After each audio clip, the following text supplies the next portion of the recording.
A mansion is on the market for $10 and no one wants to buy it. There aren't a lot of people who will ever know what it's like to own their very own mansion, but still, we can dream of having a theater in the basement and an Olympic-sized swimming pool in our garden. Now that we've gotten you to think about that life, what if we told you that there's a mansion on the market right now that you could definitely afford? It's in New Jersey, and it's seen its fair share of things, being 111 years old. There is a catch, of course. The average price of housing in New York is $342,000 according to Zillow listings. That's just too expensive for a lot of people living in New York. So now, just think about that $10 mansion. Can you imagine the turn-up at that open house? Well, the house has actually been listed for a long time, and yet no one has bought it. You'll never guess the reason behind it. Even the area surrounding the mansion is a wonderful place. Being in Montclair, New Jersey, the area is ideal for a family. There are schools, shops, restaurants, and more. Even the road is trying to get you to buy the house. The road the house is on is called Pleasant Avenue.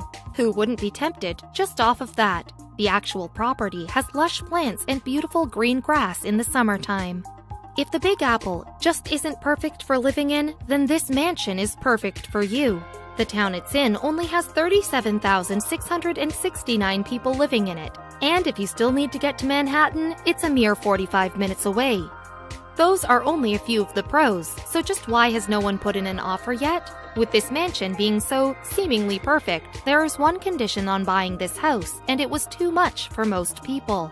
Architect Dudley S. Van Antwerp designed and built the mansion in 1906. This was only 6 years after he started his own practice, but went on to design and build famous buildings like the Yacht Club on Long Island and the Montclair Wauketung Avenue Congregational Church. The mansion has so much history and memory inside its walls. With this in mind, why would the mansion be listed for the small sum of $10?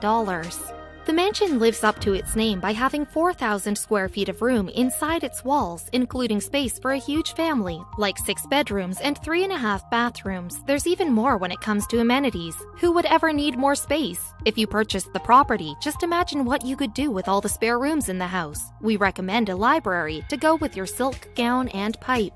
Did we mention amenities? Ah yes, your back garden would be 2.5 acres.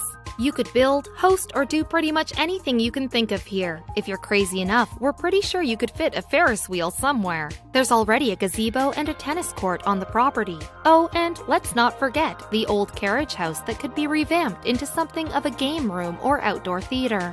So now that you've heard every single positive thing about this mansion, it doesn't take a genius to understand that $10 is a little bit of an under-evaluation. $10 isn't even a fancy meal with a large family, so what gives? The mansion is actually valued at around $1.35 million.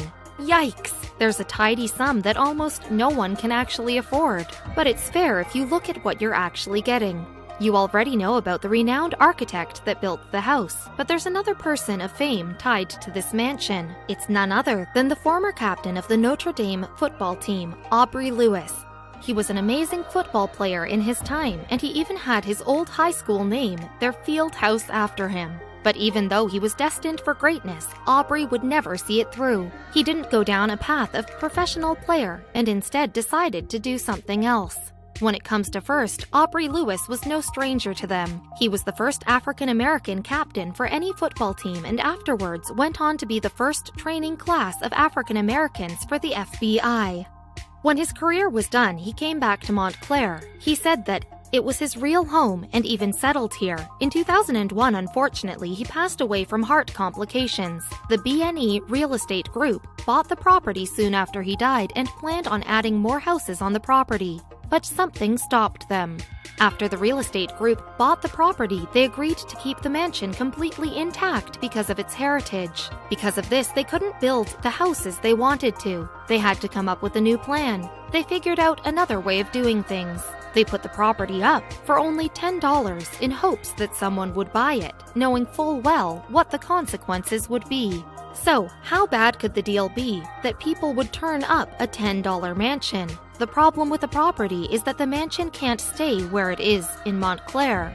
So, if someone buys the property, they'll be responsible for moving the house elsewhere. That's a huge cost. This is why everyone who's been interested has turned and ran. Carmen Warren of Montclair says it best. Where are they going to put it? Why would I want to buy such a big monstrosity of a house and don't know where to put it? That's a lot of house to move. We couldn't agree more.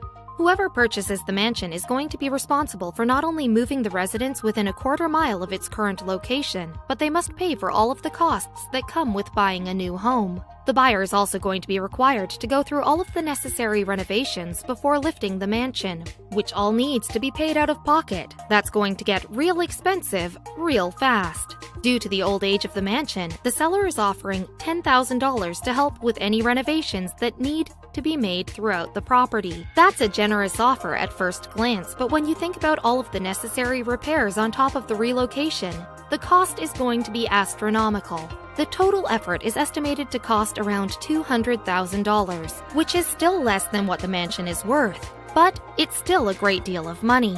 Not including the moving cost, the buyer will have to do lead paint and asbestos checks. Considering the age of the mansion, it is a very real concern. Lorena White, a real estate agent for Prominent Properties Sotheby's International Realty, said, "In addition to moving it, the cost of any kind of repairs and renovation requires that it be done to historical guidelines. That tends to be expensive. Whoever buys this home has got to be the world's biggest history buff. Pretending there was no price involved and no renovations had to be made, how on earth do you even start moving a house of this size? There are definitely going to be some mailbox casualties, not to mention tree branches are going to be falling down left and right." As odd as it sounds, picking up and moving an entire house is not exactly unheard of, and in some cases can be financially beneficial to the homeowners. In 2007, Julie and Randy Olson of Brook Park, Minnesota uprooted their entire home after a value suddenly plummeted and they couldn't secure a loan to build a new one. Luckily, one of their friends was selling their home for $1, and we thought $10 was cheap, to help a future wildlife reserve. The Olsons bought the property and had their Brook Park home moved for $22,000, a fraction of what the property is worth. If the Olson story is any indication, relocating a house is possible and can be financially beneficial if you go about it in a smart way. In some cases, it actually might be a sensible thing to do. Not to mention that once it's relocated, you're not going to have to worry about those costs ever again. Maybe a fix here and there, but nothing like the initial cost of renovations and uprooting an entire home. Big picture, a beautiful home, great suburban location, a nice story to tell friends at any gathering, and a whole lot of room to entertain. All you need to do is skip buying a movie ticket every week.